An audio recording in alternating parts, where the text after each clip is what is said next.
Today is the Transfiguration story. That's what we call it in the life of the church, our gospel reading today. And it's a literal mountaintop experience for some of the disciples, for Peter, James, and John who are up there. Peter has this line in verse 33. He says, "Master, it's good for us to be here." Because clearly it's a high point in a few different ways for them. And they've seen some amazing things following Jesus in the years they've already been following Jesus, but this is different. This is a whole different kind of experience for them. While Jesus is praying, right before their eyes, his appearance just totally changes. His clothes go from the regular dirty, dusty clothes that everyone would have worn to these dazzling, bright, white, bleached-looking clothes. And then his face changes, and then it says that the glory of the Lord, they saw the glory of the Lord, God's glory on him.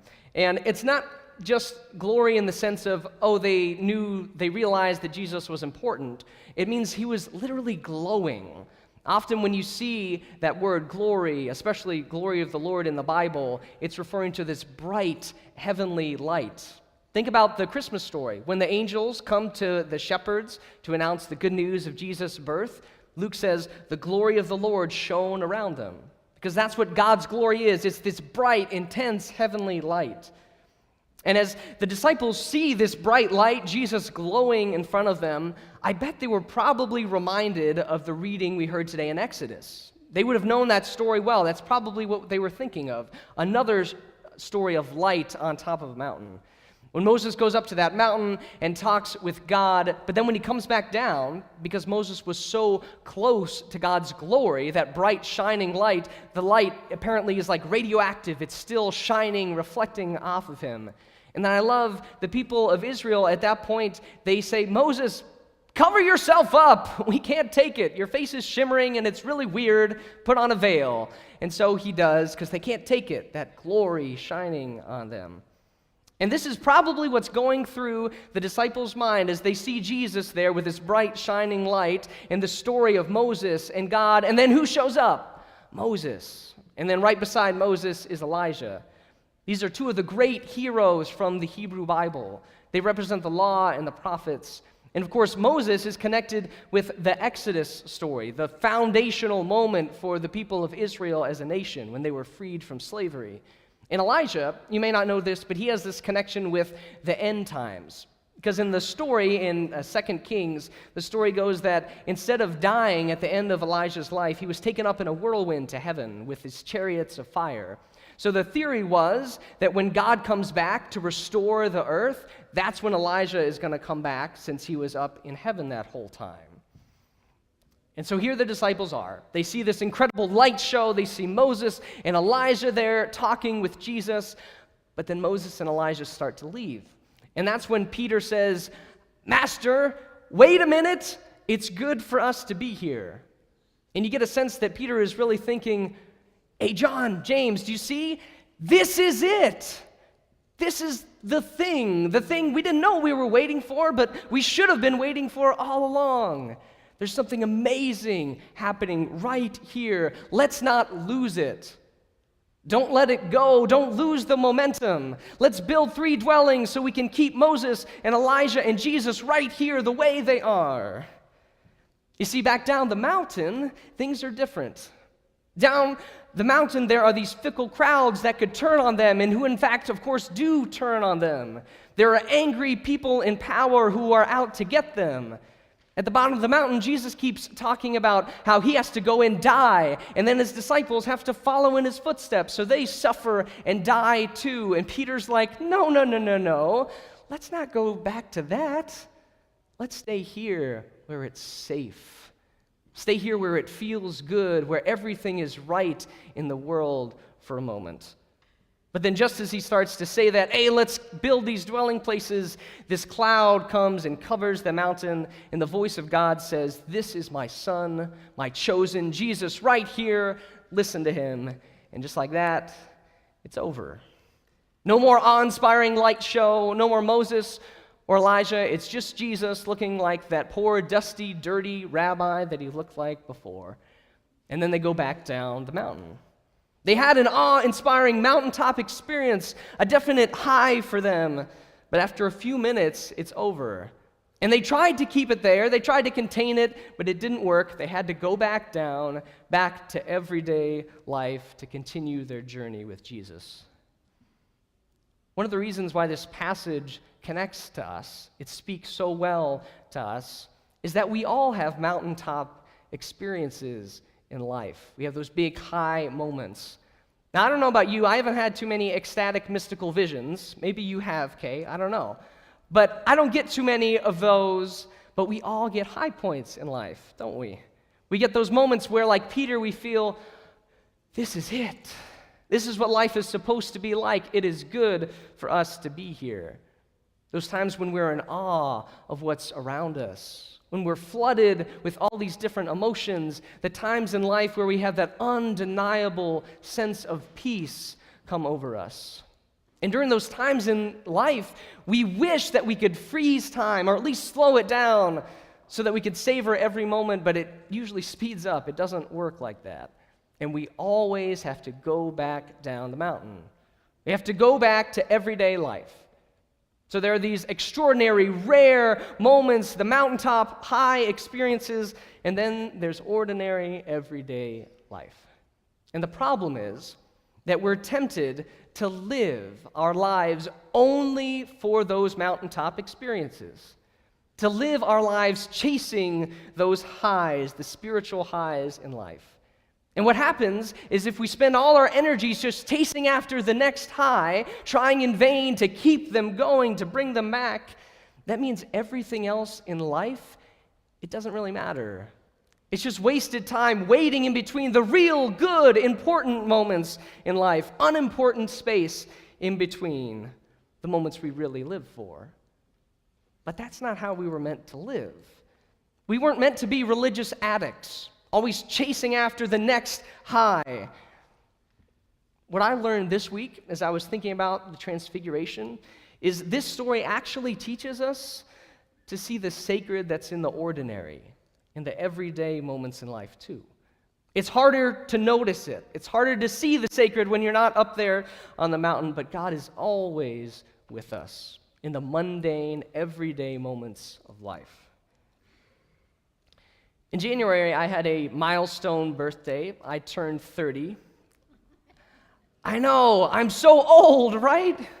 You thought I was 16, didn't you? No, I turned 30, and I got to reflect back on my 20s. As I looked at that decade of my life, I realized that Caitlin and I had a lot of those mountaintop experiences for our relationship in those 10 years. We were married right out of college, and so we had our wedding, and we had our honeymoon, and we loved to travel, and we were fortunate enough to be able to go on some great, amazing trips during those years. We went to Europe, to a cruise, we went to Hawaii, we got to go to the Holy Land with the seminary. It was amazing, all these opportunities we had. And during each of those mountaintop moments, those trips, we felt like Peter, this is it. This is what life is supposed to be like. It's good for us to be here. And part of what was so great about it was that we were always planning the next thing.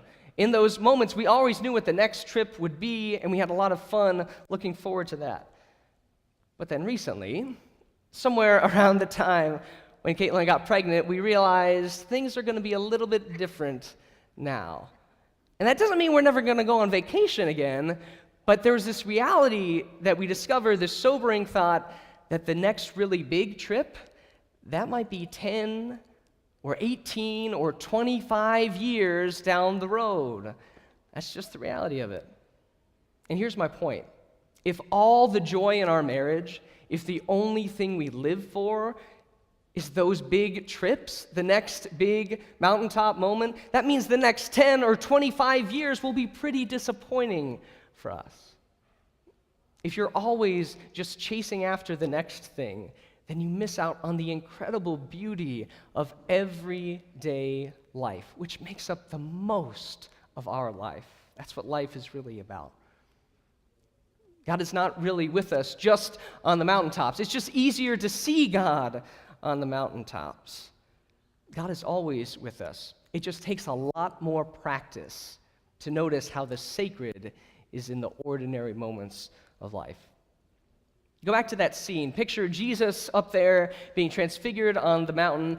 What's so special about it for those disciples, for Peter and John and James? All right, there's the light show, and Moses and Elijah are there. That's pretty cool. But what does it mean for them? What does it show them? They get to see and experience who Jesus really is, the full magnitude of who their master is. He may look most of the time like another poor, dusty, dirty rabbi, but he's much more than that. And guess what? In that time, in a lot of times in history, there were a lot of great teachers. There were a lot of great healers, even great miracle workers and prophets. But Jesus is more than that. They get to see that Jesus is the Son of God. Jesus is God in the flesh. The same God that was revealed in all the law and the prophets of the scriptures, that God is revealed in every moment of Jesus' life. Which means that every time he heals and teaches and restores dignity to the least of these, and then when he sacrifices his life for us, those aren't just the actions of a nice guy. That's God at work in the world, transforming our world. I came to this realization about the Transfiguration this week. Do you know what changes about Jesus up on the mountain? You know what changes about him in the Transfiguration? Nothing. Not really. Is Jesus a different person up on that mountain than he is below it? No. The only thing that changes is that for that moment, the disciples get to see him for who he really is, who he has always been. He's always been the Son of God. Wherever he goes, that bright light, the incredible glory of the Lord is shining with him. He's revealing God's glory in the world. They just don't always realize it. They just don't always see him for who he is. So let me ask you, when do you see Jesus? When do you see God at work in your life? I know for me, there are some moments where it's easier than others. For mission trips, when I'm going on those mission trips, when I've experienced some amazing worship experiences, I can really feel God's presence. Or when we hear about stories of incredible acts of heroism, of sacrifice and generosity, the things that make those rare positive news headlines, those are the mountaintops. Those are the spiritual highs in life. The more difficult work is finding the sacred in the ordinary, is seeing the divine at work every normal day of your life. Here's one way you can do it. When we look at somebody who sees the world in a fundamentally different way than we do. When we look at somebody who we can't understand, no matter how hard we try, someone who we think of as an enemy, and we see them as a sister or brother made in God's image, worthy of God's love, that is God at work, transforming our worldview. And that can happen any moment of any day, not just on those rare mountaintop experiences. Or what about small acts? Small acts of kindness, the times when we see people give of themselves for others, small acts of sacrificing that happens all the time around us. That is God at work. That is God's glory being revealed in our lives. And then when we feel it, when we feel supported or cared for or listened to, that is God at work. That is the glory of the Lord shining in your life. There's a practical reality about practicing this process of looking and noticing God's love and compassion in the world. Two things happen when we practice that, when we look for it more often. The first is that we tend to have a more positive outlook on life, which makes sense. You see all the good things that are going on around you, it's easier to have hope, and we could sure use a little more hope in this world today, couldn't we? So we have a more positive outlook on life. And then the second thing is this: we tend to become more loving and compassionate people. When we see all the ways that God is at work, we start to also see the opportunities for us to join in that work. And you may even see the ways that you are already doing God's work, but you start to see it differently, the sacred at work every moment of your day. So just like it's not Jesus that's really changed in the Transfiguration. The gospel doesn't change God. The gospel transforms us. It changes the way we see God. So may we see God. May we see God in the mountaintops and in the valleys and in the plains and everywhere in between. May we see how the sacred is at work in the ordinary. And may we see how God is transforming this world so that we too might be transformed. Amen.